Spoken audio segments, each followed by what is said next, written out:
Hey guys, welcome back.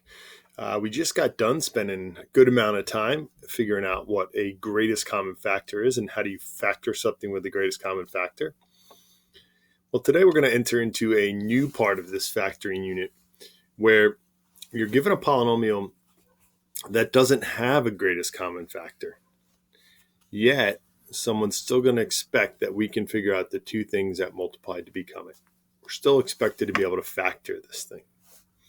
So, with that in mind, today's aim, how do you factor a trinomial? Okay, so imagine that I said to you, I want you to factor this, x squared plus 7x plus 10. Well, we'd look for a GCF, and we'd say to ourselves, I think the GCF is 1. Yeah, I mean, that's the only thing that divides evenly into all three of those terms. They all don't have an x, so it's 1. But if I thought the GCF was 1, when I divided everything by 1 here, I would just be left with the same thing. So we never say that the GCF is 1. If that's all there is, then we just say, oh, all right, there is no GCF. That's typically what we say. But that doesn't mean that this can't factor. It doesn't mean that there wasn't two other things that when you multiply them together would give you x squared plus 7x plus 10. I want you to recall what we did earlier in this unit. Remember when we were multiplying polynomials and we eventually got to that one where you had to do double distribution? Remember that? That was an example like x plus 4 times x plus 2. And when you multiplied it by double distributing, x times x plus 2, then 4 times x plus 2. Trust me, if you did all the math, you'd end up with this as your answer. So now you realize it is possible that there are other things that you could multiply together and end up as a polynomial as your answer. So the question is well, how do I, if somebody gives me this polynomial, figure out that these two things were the things that were multiplied together? How do I factor? That's what I'm describing is what they call factoring. How do I factor that thing? And what I want you to recognize is what I've sort of highlighted there.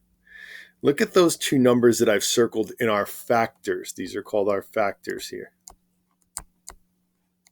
And I want you to look at the number that I circled in my polynomial. Okay. I want you to look at those numbers in the factors again, and then look at a different number in the polynomial. This one now. Do you recognize, or does something sort of seem interesting about it? That these two numbers gave us this, and these two numbers also gave us that. How could that be? Pause, because in just a second I'm going to give it away. Well, here's what that is. When I multiply those two binomials together, those x plus 4 and x plus 2, those two numbers add up to be the number in the middle. 4 and 2 add to be 6, that number in the middle. And those same numbers multiply to be the number at the end, 8. Knowing that is going to help us when we try to work backwards and factor this thing. So really important. What I want you to get out of this is that, and let me get a different pen here. These two numbers here added to be this number, 6 in the middle, and they multiplied to be this number 8 at the end. Works every time. Okay, so if there's not a GCF, this is how they factor, and that's how it works. Okay, a lot of talk, a lot of theory stuff. Let's see it happen. Let's make a little bit more sense out of this. So let's go back to that question that I asked you to factor just a minute ago. Remember I asked you to factor x plus 7, x squared plus 7x plus 10. And we were saying, oh, you know what? There's only a GCF for that thing. Well, there is another way to factor this. So it's going to factor into x and x. We just need numbers that multiply to be 10 and combine, add or subtract is the way I kind of look at it, to be 7. Okay? So let's try to come up with what those numbers might be. So we know it's going to start off like this, x and x. But what numbers multiply to be 10 and add to be 7?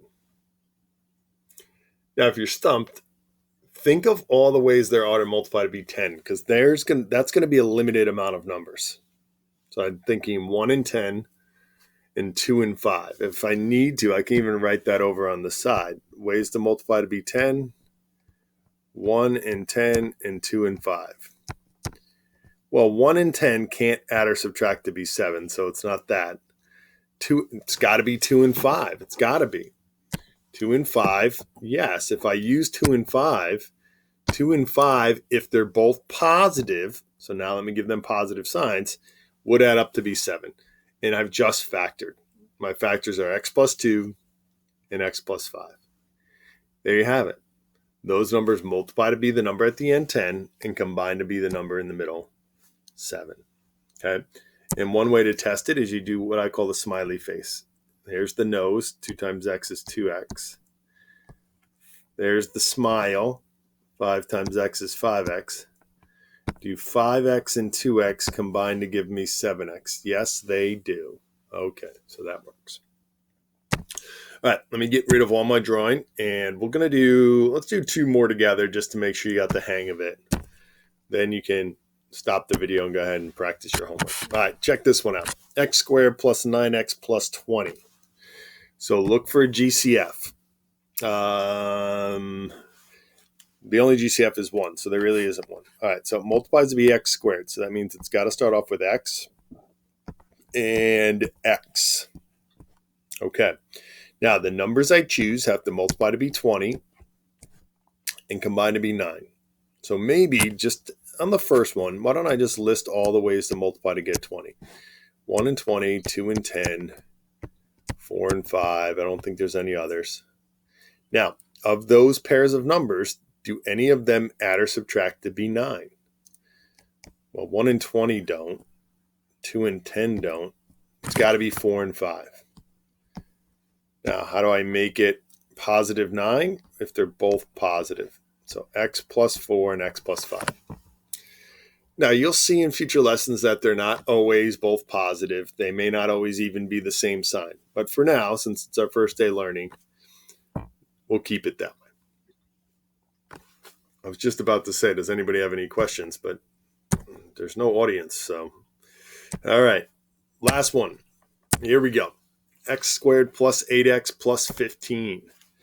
Okay, our key numbers are the 8 and the 15. Well, first, is there GCF? Nope. So x and x. All right, numbers that multiply to be 15 and combine to be 8. I'm not even going to list the numbers this time. I can kind of do it in my head. 1 and 15, no, that wouldn't work. 3 and 5.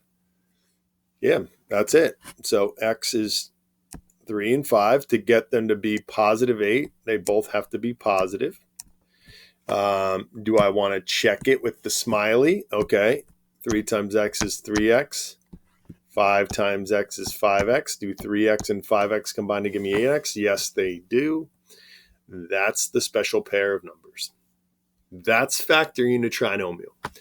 Now, we're starting off pretty basic on day 1. It does get a little bit more grueling as we move on, but since it's the first day of something new, we'll stop right here. All right, best of luck, and we shall see you next time.